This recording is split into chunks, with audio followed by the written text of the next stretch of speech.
This video is a general step-by-step guide for running an R&D Systems Quantikine ELISA kit. R&D Systems offers many ready-to-use Quantikine ELISA kits for the detection of proteins in various sample types. ELISA information is available at rndsystems.com/ELISA.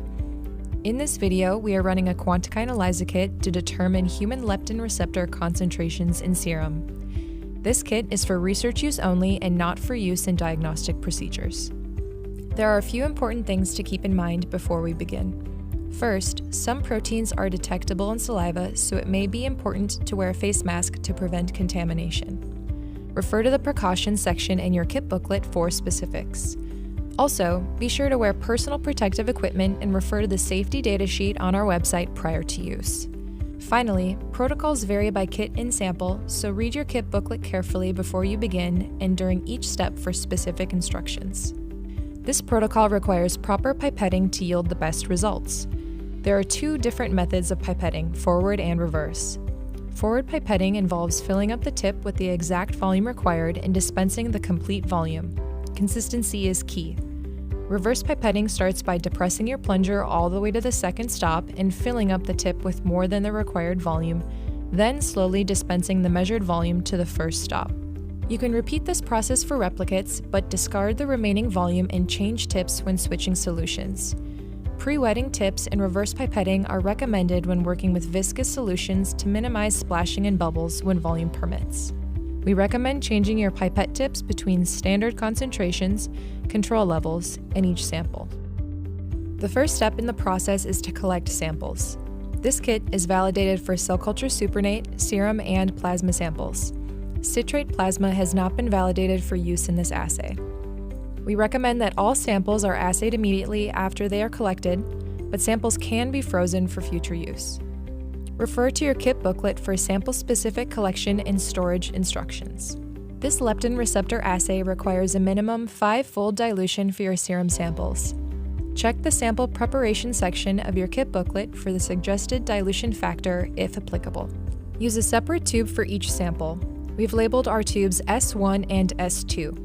First, add 50 microliters of sample to the respective tubes. Then, add 200 microliters of calibrator diluent RD6Q to each tube. This produces a 5-fold dilution. Vortex gently to mix. Refer to your kit booklet for specific dilution instructions. Sometimes a sample will read higher than the highest standard, therefore, an additional dilution to a lower concentration is recommended. If you haven't done so already, take some time to think about how you'll set up your plate.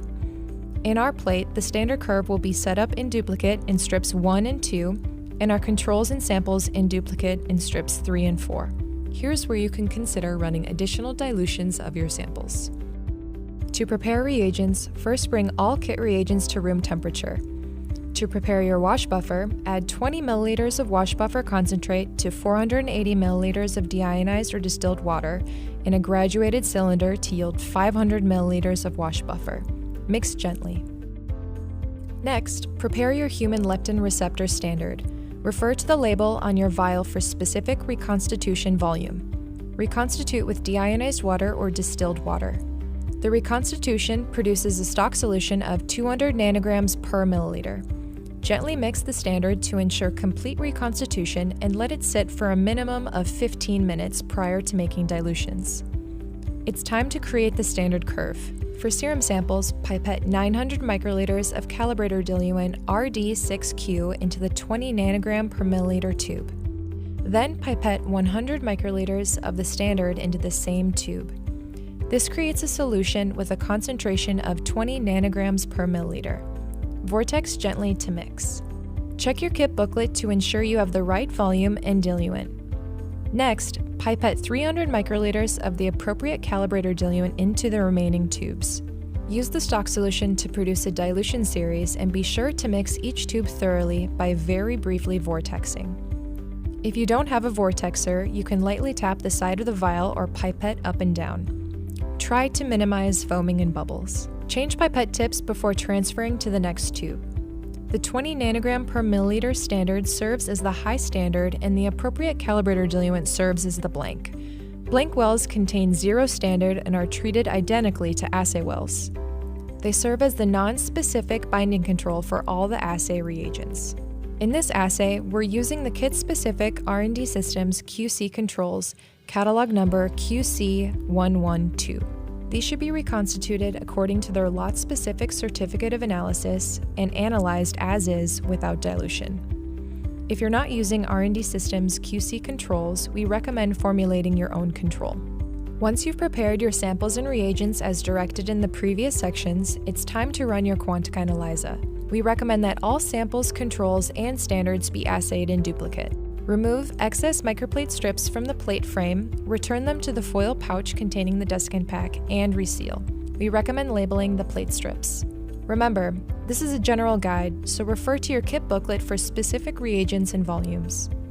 The next step in the assay is to add 100 microliters of assay diluent RD1W to each well.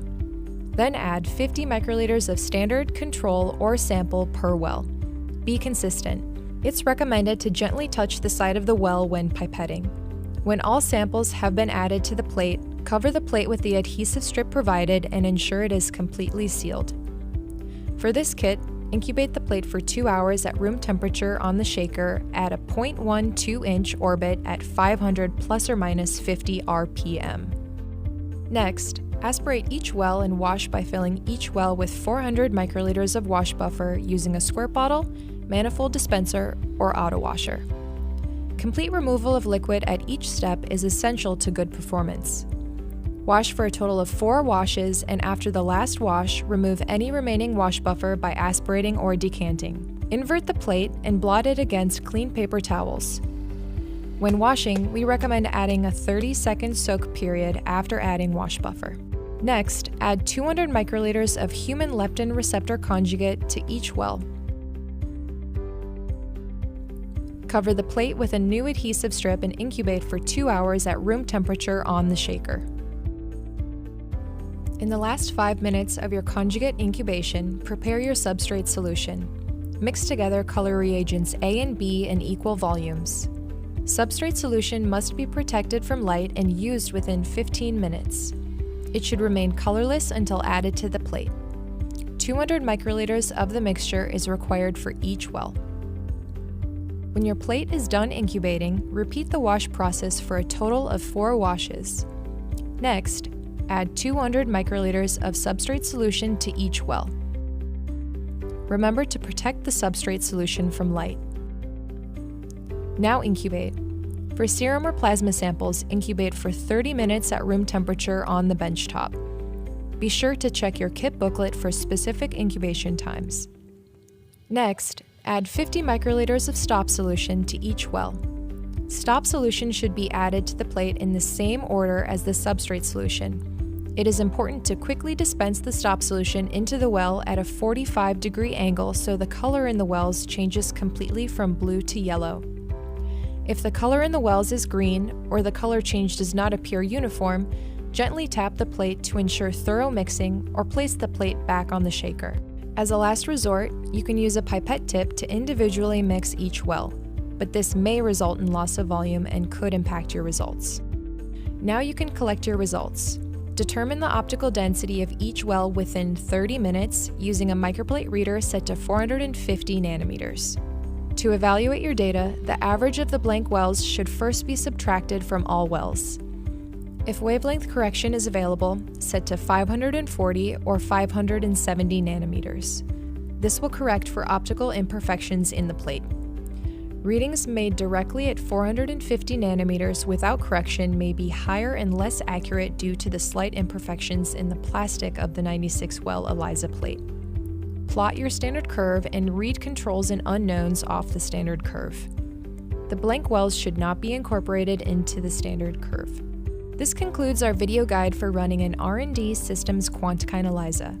For more helpful protocols, subscribe to our YouTube channel.